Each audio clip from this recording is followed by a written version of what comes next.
All right, so correlational research is going to be the relationship between two or more variables. It's kind of when you see that there's a relationship, but it doesn't prove causation, meaning it's not cause and effect. Okay, so you have correlational coefficients, which are on a scale from -1 to +1. And all that means is the closer it is to -1 means the closer it is to a negative correlation.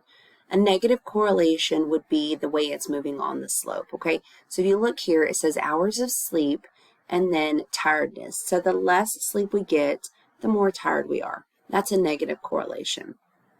A positive correlation is going to be when it's closer or even at the +1, okay? So again, you have height here, you have weight here. The taller you are, the more you weigh. That's a positive correlation, okay? Negative correlation means that it's closer to 0. So the scale is -1, 0's in the middle, and then +1. And this is really closer to 0. So the example would be on your scatter plot, hours of sleep with shoe size. And so we know that how much you sleep does not impact your shoe size, so there's no correlation. So it's going to be closer to 0 on that, the correlation chart with the correlation coefficients. Okay. So one thing you have to realize is that just because there's a correlation does not mean that there's a relationship, that there's a cause and effect relationship, I should say. So there can be other factors that are doing this. So in order for you to find out if it does prove causation is to run an experiment. Okay, so you see some type of an example or some type of relationship, then you run the example and you find out if it is cause and effect or if it was just a correlation. Okay, so there was a study done and they found that as ice cream sales increase, so does overall crime rate. So that made people think, do criminals buy ice cream? So if we see somebody buying ice cream, we can assume they're a criminal. So they went in, they did this study, and they found that there was really a confounding variable. The confounding variable was temperature, that as it gets warmer, people start to buy more ice cream. But also as it gets warmer, crime increases. And so people were seeing more crime rate and more ice cream sales, but it was just a correlation. It was not cause and effect. So we know now that ice cream sales do not predict who criminals are, that we just see them because of that confounding variable, that there were two things that were happening and it gave a false impression. You have illusory correlations, and those are mistaken for correlation causing causation. So we make a false correlation. So you see this with superstition. So you see that, sometimes they say not to walk under a ladder because that gives you bad luck. Well, is it really bad luck, or is it just not wise to walk under a ladder because the ladder could fall on you? So that you see that there's some sort of a relationship, but it's really more of an illusory correlation. Okay, and you have the confirmation bias, the tendency to ignore evidence that disproves your ideas or beliefs. Sometimes we don't want to realize that what we did was not because of cause and effect, it was just a correlation. And so we ignore those evidence that are happening there. So a lot of people, we see some type of relationship with the moon. I 100% believe this, that people act different when there's the moon, that gravitational pull. Research doesn't show it, but anybody who works in the field with people, whether you're a police officer, a nurse, doctor, work at the hospital, work with children, you can always tell with behavior when there's a full moon.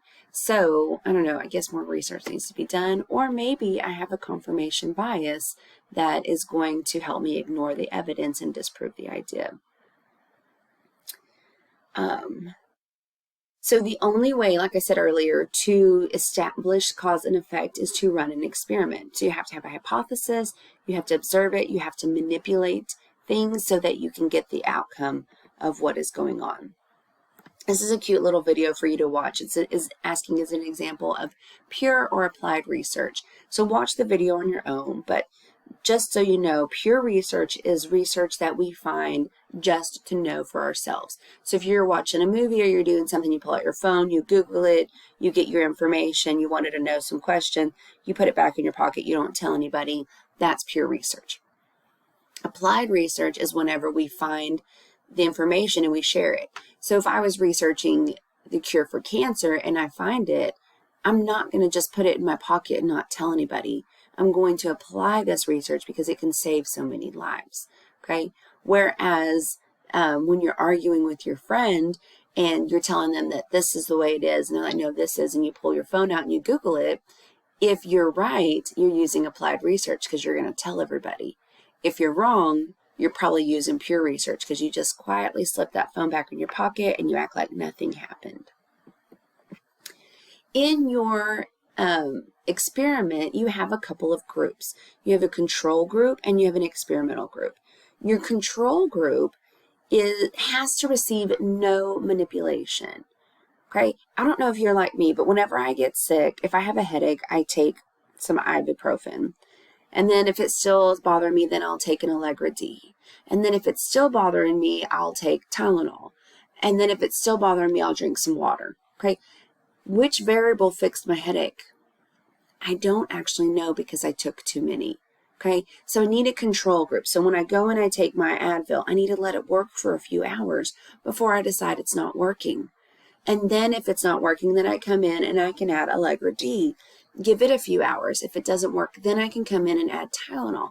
So I can't just keep changing one thing after another because I don't know what caused me to feel better. So you have a control group where they don't experience any manipulation.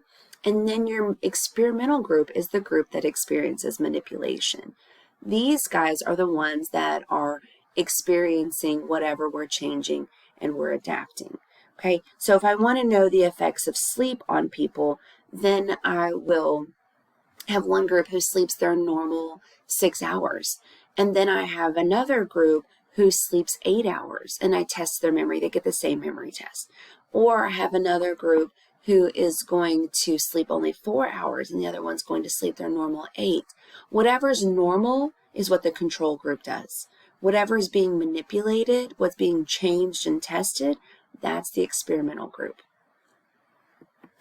Okay, you have to also make sure that you avoid bias whenever you are conducting an experiment.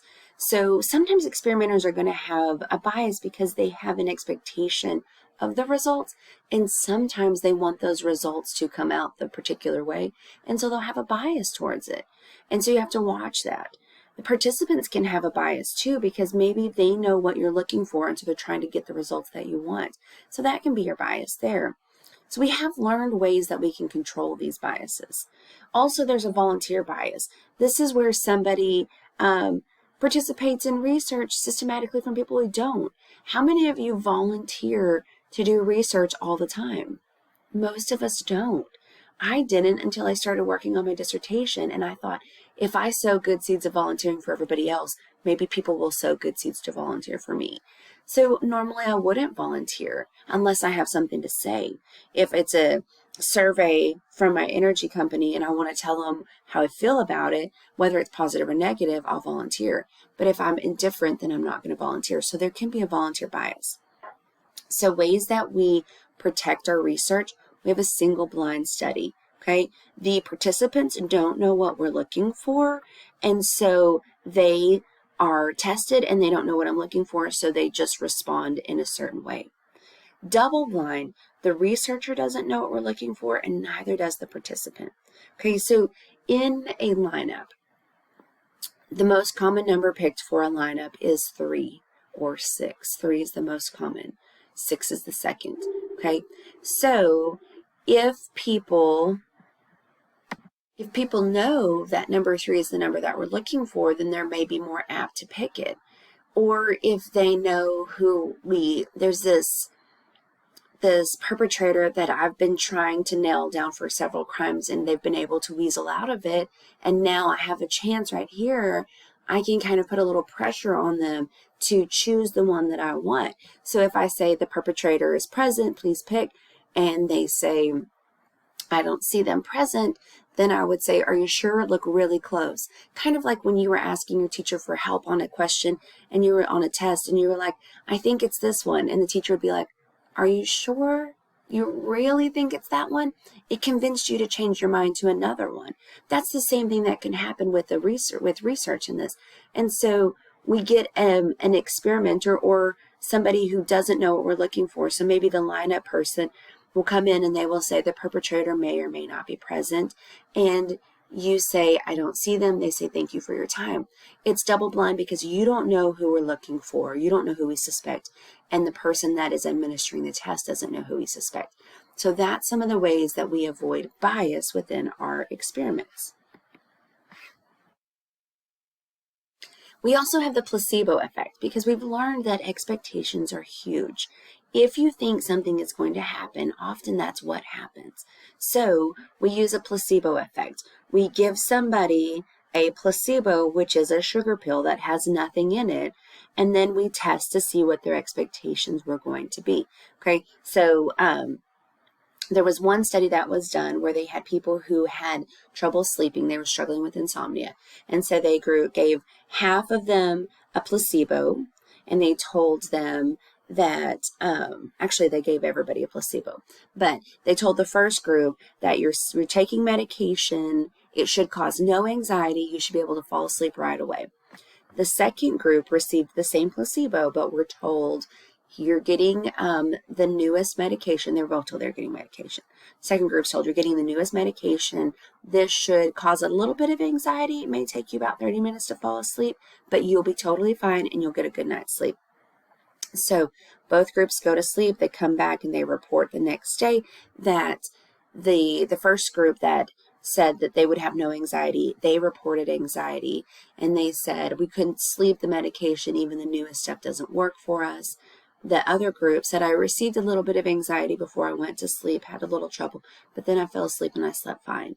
That's placebo effect. Okay, whatever they were told to believe, they believed, and that's what they did.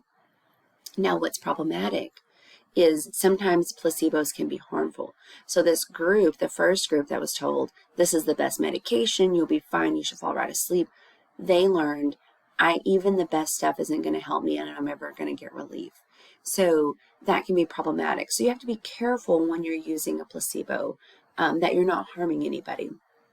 Now, this video really is a really good example of what a placebo could look like and how people can use it. Another fun example or experiment that was done was taking participants who were actually given actual drinks. Okay, so this group was given vodka and tonic water. This group was only given tonic water. These guys believed they were drinking vodka. These guys believed they were drinking only tonic water, even though they did have vodka in there. The guys that believed they were drinking vodka acted drunk. The guys that believed they were drinking only tonic water did not act drunk, even though they had vodka. And the same thing here. These guys only had tonic water, but they believed they had vodka, so they acted drunk. And they believed they had tonic water, so they acted sober. So this shows us that what people believe is happening will happen. So it's very powerful what people think is going to happen when they're doing an experiment. Next, we have our variables for our experiment. Okay, the independent variable should tie up with the experimental group because it's the variable that is being manipulated. So if earlier we were manipulating the medication that I was taking for my headache, that would pair with the experimental group. We're trying to find out, does Advil remove a headache better than Tylenol? So the medication is my independent variable. It ties in with the experimental group. Now, the dependent variable is your outcome that you're looking for. Okay, what happened? And so that would be, did my headache go away? When I took Advil, was my headache gone? That's what I'm measuring. That's the outcome. It does not fall in line with the control group. Many people confuse that. Only the independent variable falls in line with the experimental group. The dependent variable is what you're measuring, what your outcome is.